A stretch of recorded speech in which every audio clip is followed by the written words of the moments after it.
G'day. Um, just sitting in the study, feeling around with a few things, and just got thinking that I wouldn't mind having a talk about a few different things. Now that I've sort of got a platform on the YouTube side of things to do that, and especially with the day and age that we're living in, we're all locked up and cooped up and looking for things to do. I thought, well, why not? I'm getting good feedback and good responses, and from what I've been doing with my cricket, and I thought, well, let's talk about some other things as well. We can talk about cricket for a little bit. I've got probably five different things I've just sort of jotted down that I wouldn't mind sort of just giving my opinion on and talking about type thing. The reason why I'm doing the cricket and my philosophies on cricket and coaching and all that sort of thing is that I like to help people and make people feel better about their cricket, and whether they're a C grader or a state player, if I can have some sort of impact on their cricket, I'm all for it. Gone are the days where you keep everything a secret and you're not telling all the oppositions and all that sort of stuff, the way you go about it, particularly with the basics and the technical side of things. That's a free-for-all, I believe. It's the game plan and the things you want to do on a Saturday afternoon within the team is sacrosanct, I believe. But in regards to helping people get better and teaching them the basics of batting, bowling, fielding, keeping, and everything else that's involved in the skillful side of things, I think is a free for all for everybody. And as far as I'm concerned, that's what coaching's about. If you want to be a coach, you've got to be prepared to help anybody when it comes to that sort of stuff. Not so much just the club that you're involved in or the team that you're involved in. You've got to, as far as I'm concerned, coaching, when you sign on to be a coach, or want to be a coach make that decision to be a coach, you've got to want to help as many people as you possibly can. When it comes to signing on to be a coach at a club, whether it be cricket, footy, or whatever, that's when your IP in regards to game structure and game setups and game plans. That's the extras on top of teaching the basics. So my philosophies are to create an environment where people enjoy the sport that you're playing, whether it be cricket or footy, and provide an environment where they thrive on wanting to get better, and thrive on an environment where they want to come back. Provide an environment where parents feel comfortable where their kids are going to be looked after. Provide an environment where families are welcome, families are wanted to be there. That's probably my philosophy from a coaching point of view. From a club point of view, it's to leave the place in a better position than what it was when you found it. So that's when you're coaching, or when you decide to be a coach, you don't and this is one thing I'll never do. I'll never criticise other coaches. I'll never criticise the way they coach, because that's their belief in how to get the best out of the people that they're coaching. When you sign on to be a coach, you've got to do it for the right reasons, I believe, and that's to want to help people. If you're in it for money, if you're in it for ego, if you're in it for the glory, you're probably doing it for the wrong reasons.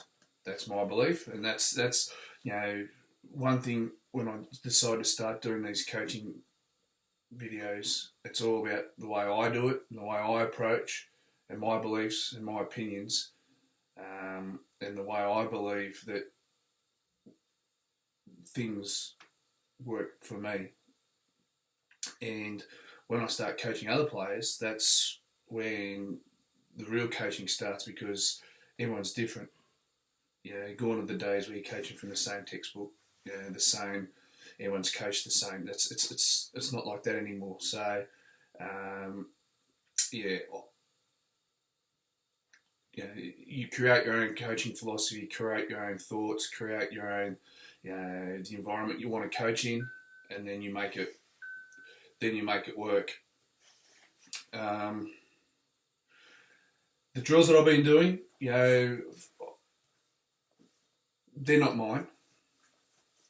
I've seen them somewhere before, or I've added to them, or I've created something from a drill that I've seen previously. So for me to sit back and say they're all mine, they're my brainchild, all that sort of stuff, that wouldn't be fair to the coaches that I've worked with in the past, whether I've been a player or coach with. So for me to sit here and say they're all mine, my brainchild is wrong, and not giving credit to other coaches as well. And that's one thing that if I see a drill, whether it be whatever, and add to it, then I've got my little twist on it. Or I'm not here to write books or whatever and make money out of this is my drill, this is how you do it. Show me the money. Well, it's these are drills that work for me. Yes, I've seen them from somewhere else and made them, work for me and made them work for the people that I coach. Yes, there's drills that I've created out of my own head for cricket, more than likely from another sport. Or the best way to create a drill is try and make it as game related as you possibly can. Take a situation out of the game and make it your own. So I'm not gonna take credit for all the drills that I'm doing and say that they're mine. There's drills there that I've seen from other people and made them part of my program to make me better. And if I use that drill on someone else and it's not working, well, I'll tinker with it to make it work for them. And that's when the technical side of coaching comes into it. So that's probably the couple of things I want to talk to about the coaching and my thoughts and all that sort of stuff that I wanted to get out there a little bit. So, and my philosophy, the drills, criticising coaches. So that's three things from the coaching and cricket side of things that I wanted to sort of talk about. And I only plan on talking for 10 to 15 minutes at most. Something that's been eaten away at me, and I dare say a lot of people out there that have been thinking the same thing with all this COVID stuff that's going on. And I just had a discussion with someone on the phone then. I thought, well, I'm planning on doing a bit of a talk on the radio, on the YouTube channel, and I thought I'll bring it up then. I just don't understand why it's got to where it has. Whether when it comes to politics, I don't know a lot about it. I'm not a smart man when it comes to that sort of stuff, but I was brought up in a way that if you're told to do something, you do it because the person who's telling you to do it believes it's the right thing to do and it'll fix the situation that you're in. So all these people are sitting back and poking nasty stuff at the powers that be and say, oh, he's doesn't know what he's talking about. Well, how do we know? We're not giving it a go. You don't leave your house. Don't leave your bloody house. Don't cross the border. Don't cross the border. Let's get it done. If it takes 6 weeks, let's bite the bullet for 6 weeks so we can get out. We're all being cooped up, locked up. We want to travel. We want to do all these things. Well, bite the bullet for 6 weeks and let's get it done so we can get out and enjoy each other. And, mental health's a massive thing at the moment. Well, being cooped up inside is not going to do your mental health any good. So, for crying out loud, just do what these people are saying. Don't go flying interstate to go shopping and expect, no one to see or be okay. Just do what Dan Andrews, the Prime Minister, whatever his name is, the premiers of New South Wales and Queensland, just do what they say for 6 weeks, and just if it works, awesome. We can move on and get rid of the mask. We can go for a walk. We can go to the gym. We can, go to cricket training or go to footy training. There's been no footy for 6 months because we just can't bite the bullet and do as I'm told. do as what we're told. You know, whether we believe it's right or not, that's irrelevant. Just do it and see what happens. You know, that mental health is such. Now, I'm not an expert at this by all means, and where I'm leading to with this is, I've had battles throughout these COVID because I've been cooped up inside and I'm not being able to get out and exercise and get out and go for a run or get out and kick the footy with a young bloke or play pick-up basketball with a few mates on a Sunday. We can't do that anymore. So, and the mental health thing is really, really important. And just checking in with, I know this is, a few of my mates would probably think this is a little bit hypocritical because I don't do it. I don't, call my mates. Not that I've got a large circle of close mates. I've got, and this is something that I've got to work on. I don't make a lot of phone calls, but the people that I care about need to know that I'm always thinking about them. Just because I don't call them doesn't mean I'm not thinking about them. I've got a mate who rings me, twice a week, 3 times a week, and I'm thinking, shit, how good's that? He's checking in on me, and I'm checking in on him while he rings me. But that's, the mental health side of things is that's an area that I've got to improve in. Mainly because it'll be good for my well-being as well.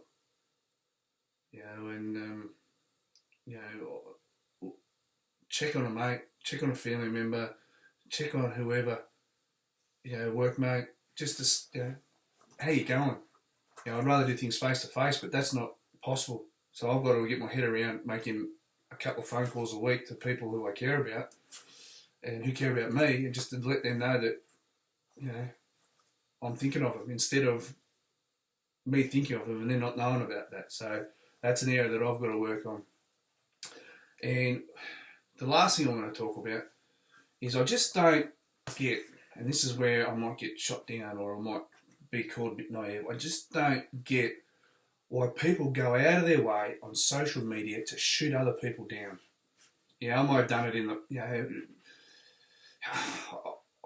I may have done it years and years ago, but I just don't understand it. Why people go out of their way to be nasty or send death threats to an AFL footballer for something you did on the field.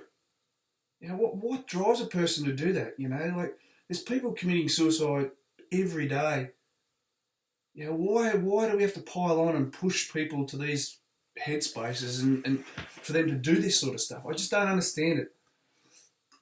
And all the issues with racism and, all that sort of stuff. I just don't understand why people have to go down that path. Why can't we just all treat each other with respect? I just don't understand why, if you've got nothing nice to say, don't say anything at all. Just don't say it. If it's nasty or you're going to hurt someone's feelings, challenge people, in a respectful way, without having to be personal, without having to be, nasty, without having to, shoot people down, without having to make them feel really ordinary. I've really battled with, particularly over the last couple of weeks, with all this social media hate for people.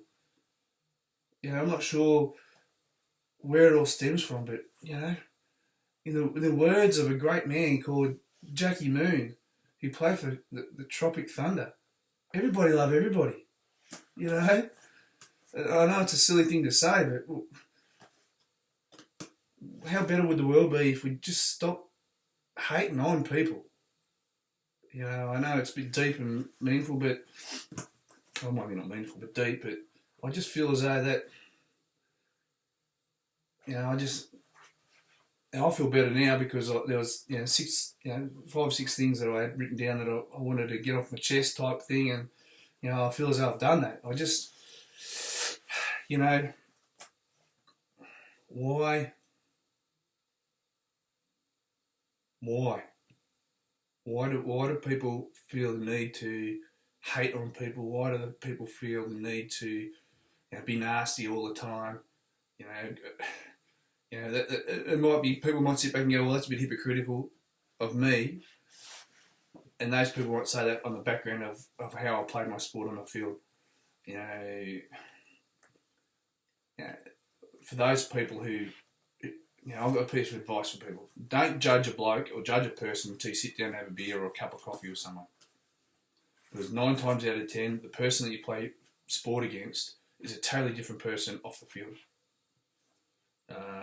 And, I reckon there's, off the top of my head, I can count 10 to 15 blokes that have gone, oh shit, Bob, you're not as bad as what I thought you were. I thought you were something else, from when we played footy against you or played cricket against you. So, sometimes when you play to win, people get a certain perspective of you. But when you sit down and have a beer and have a coffee or have a cup of tea or something with somebody, and they go, oh shit, hang on, he's a different bloke altogether. So that's where I'm sort of, don't hate on someone you don't even know. Don't be mean to someone you don't even know. Until you sit down and have a beer with someone or sit down and talk to someone, don't hate on them. Because you got to understand where they're coming from when they do things or say things. I had a couple of grudges that festered for a long time, but I can sit here right now and say I don't have a grudge with anybody. And that might, people might think, oh bullshit, you hate this bloke. I said, well, no, I don't. I don't hate anybody. I might like the way they do things, but that doesn't mean I hate them. There's a difference. So, everybody love everybody. Quote unquote, Jackie Moon. I'm not going to sit here and say that I'm a great philosopher or a great, I just crave for a simpler time where there's no hate. We all get along. We all do as they're told by higher authorities. And we can live with freedom, and instead of being cooped up inside and going stir crazy, just